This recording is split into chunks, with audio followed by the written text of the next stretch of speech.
The human psyche is a master of camouflage, a vast architecture designed to project strength even as the foundation begins to fracture. We are hardwired to adore the triumphant, to believe that a voice capable of shattering glass and stirring the soul must belong to a vessel that is equally unbreakable. But the greatest tragedy of the human condition is the distance between the public icon and the private biology.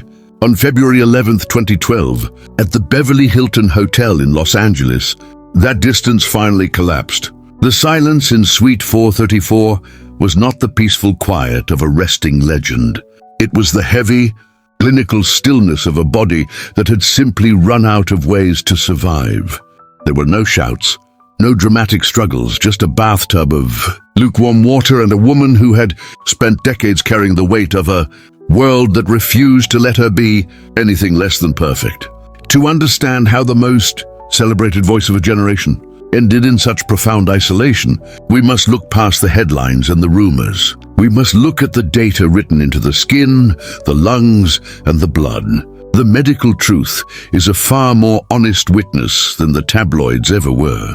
And it begins long before that final night in Beverly Hills. The story of Whitney Elizabeth Houston does not begin with a spotlight, but with a legacy of discipline and a heavy mantle of expectation.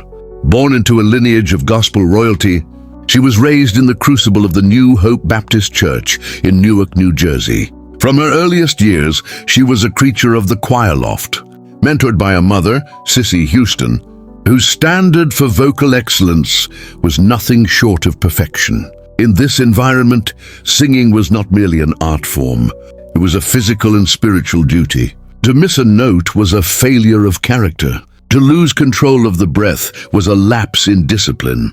This early indoctrination created a woman who viewed her own body as a high-performance instrument, one that was expected to function flawlessly regardless of the internal cost. By the time she was a teenager, the pressure of being the voice was already taking root. It was a psychological burden that required her to compartmentalize her true self. A playful and sometimes rebellious girl from Jersey, to become the polished, crossover-friendly princess the industry demanded. The transition from a gospel prodigy to a global phenomenon was instantaneous and relentless. When Clive Davis discovered her, the machinery of stardom began to grind, sculpting her image into something that felt universal but was, in reality, deeply isolating. While the world saw a woman who had it all, those closest to her began to see the cracks in the porcelain. The perfectionism that fueled her rise was a double-edged sword. It demanded a level of constant vigilance that the human nervous system is not designed to sustain. Underneath the glamorous gowns and the effortless high notes, Whitney was already grappling with the immense stress of being a racial bridge builder in a divided industry. She was often not black enough for some and too polished for others. A constant state of social and professional flux that created a profound sense of rootlessness. This psychological displacement is often where the first physiological stresses manifest: elevated cortisol, disrupted sleep patterns, and the beginning of a lifelong battle with the need for a chemical off switch. As her career ascended to heights previously untouched by any female artist, the physical toll became a silent passenger.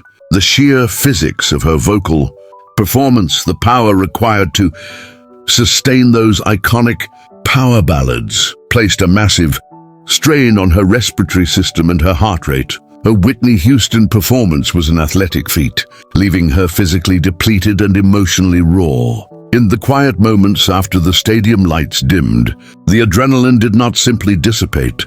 It curdled into anxiety. The industry saw a goldmine, but if one looked closely at the footage of her early tours, the signs of exhaustion were there. The way she gripped the microphone, the slight tremor in her hands during interviews, the increasing reliance on a tight-knit, insular circle for protection. She was becoming a fortress, but a fortress is also a prison. Her marriage and the birth of her daughter added layers of complexity to an already strained psyche. The woman who was expected to be a goddess on stage was also a mother, a wife, and a daughter. trying to navigate these roles under the searing heat of a 24-hour news cycle.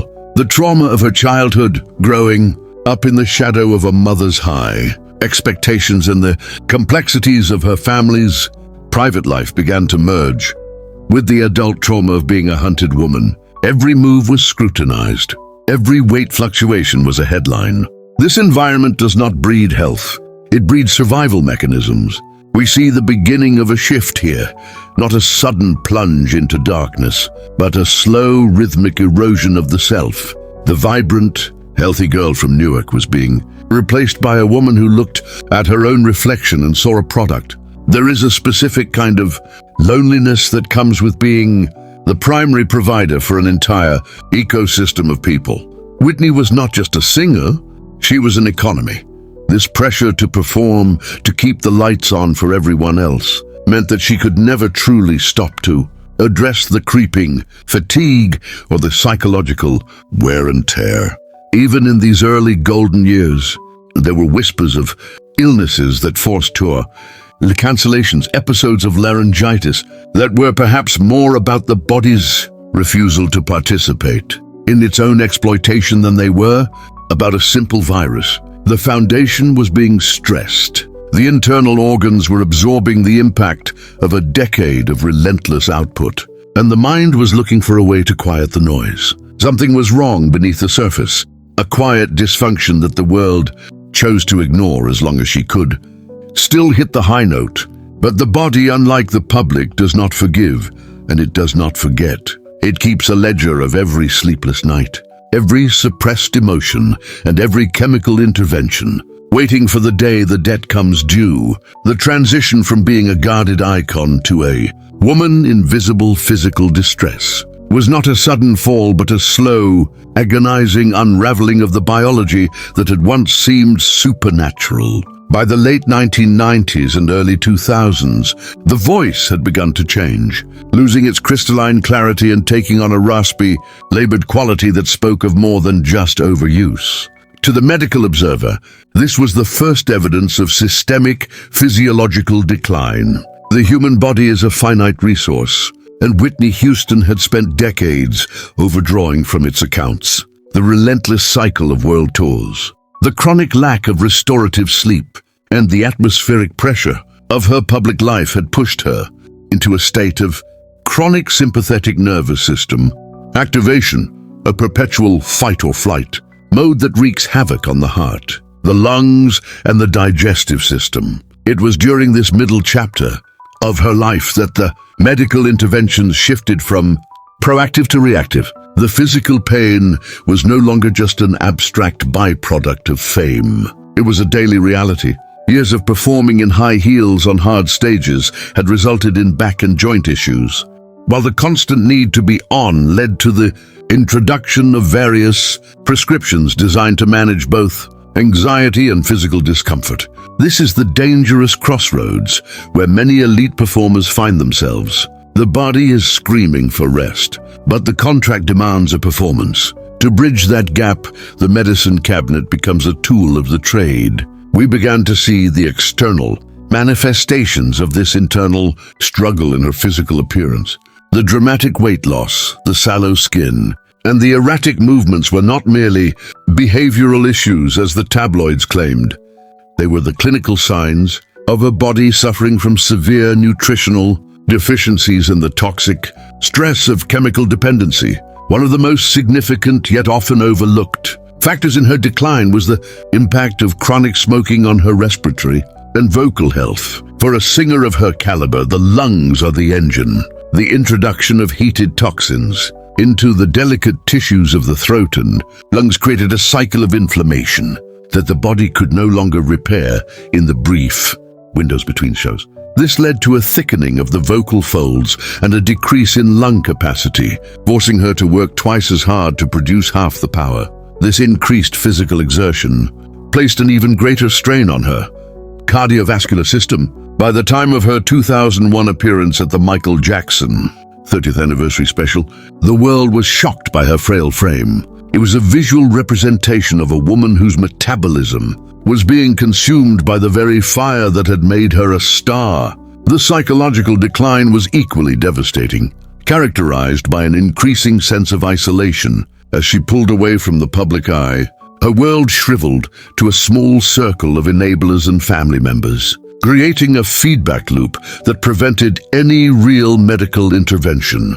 There were documented near misses, collapses that were hushed up, hotel rooms that required extensive cleaning, and hospital visits for dehydration that served as euphemisms for a body in total crisis. In 2004 and 2005, she made brief attempts at rehabilitation, but the damage to her neurochemistry was already profound.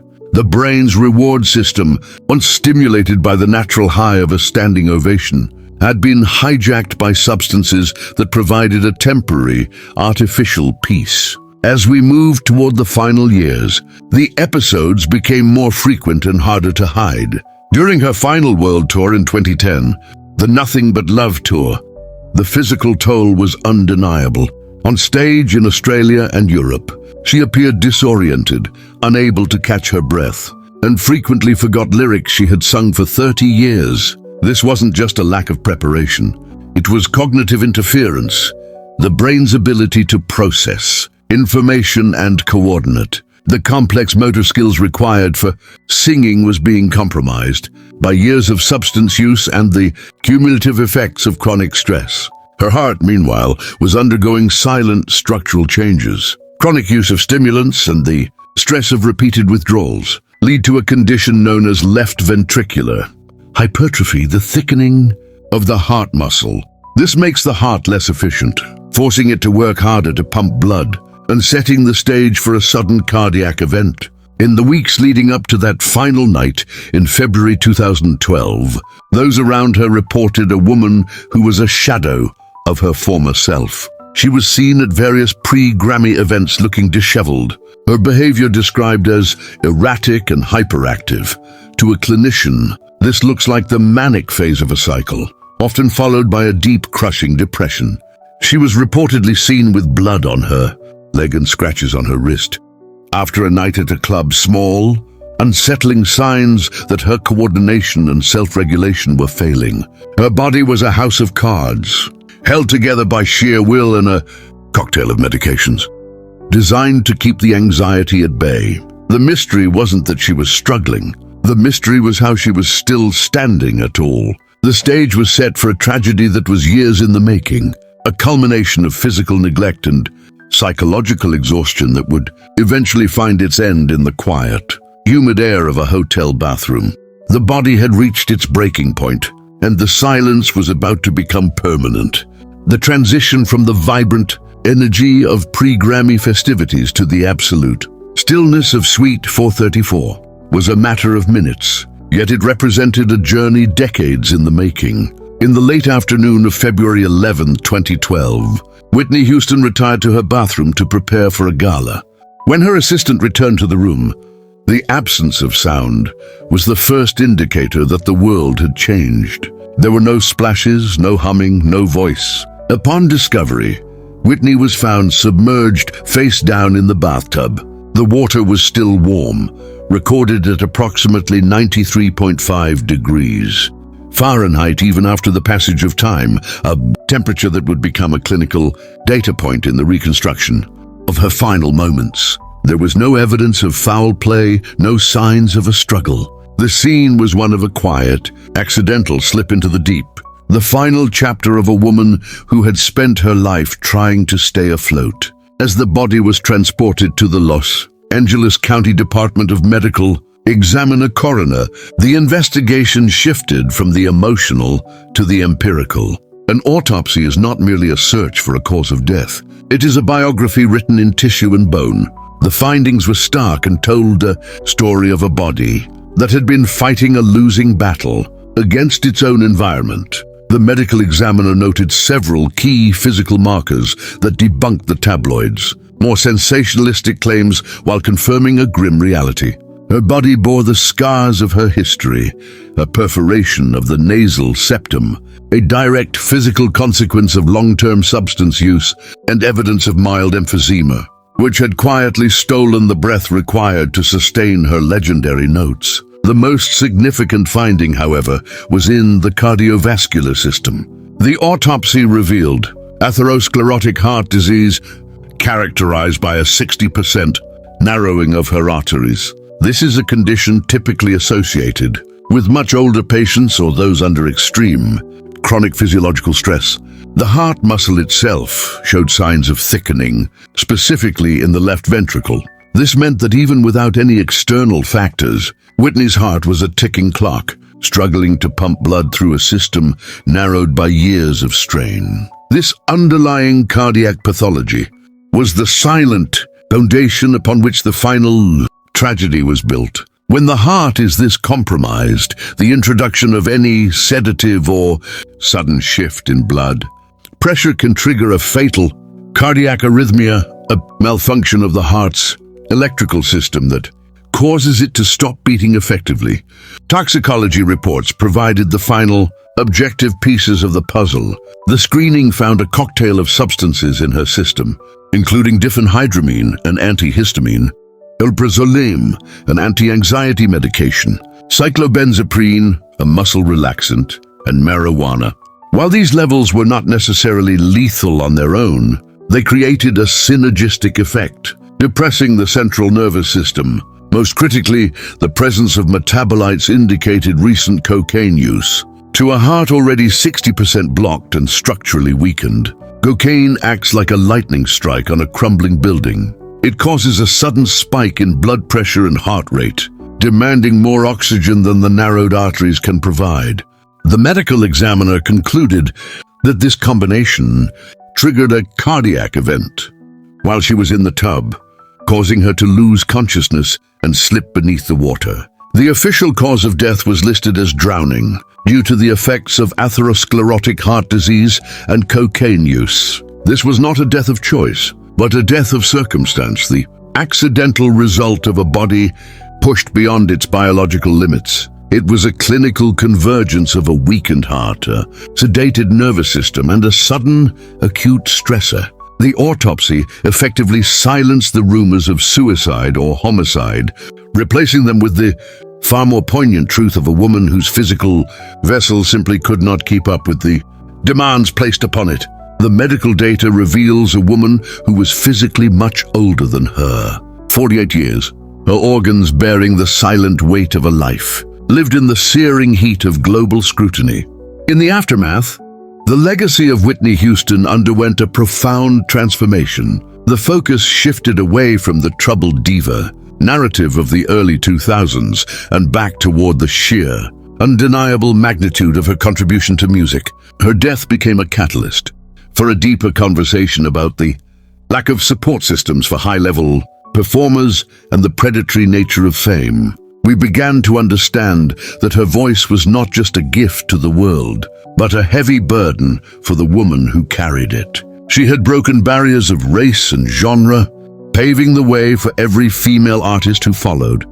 Yet she had done so at a cost that was ultimately measured in the quietude of a Beverly Hills hotel room. Reflecting on Whitney Houston requires us to hold two truths at once: the majesty of the icon and the fragility of the human. Her story is a reminder that behind every perfect performance is a biological reality that requires care, rest, and compassion. She was a woman who gave everything to her audience until there was nothing left for herself. As we look back on the medical truth of her passing, we are invited to move past the judgment of the headlines and find empathy for the girl from Newark who just wanted to sing. The autopsy showed us how she died, but her life showed us how to soar. We invite you to share your thoughts on her journey in the comments below. And if you found this investigative look respectful and informative, please subscribe to join us as we continue to seek the truth behind the legends.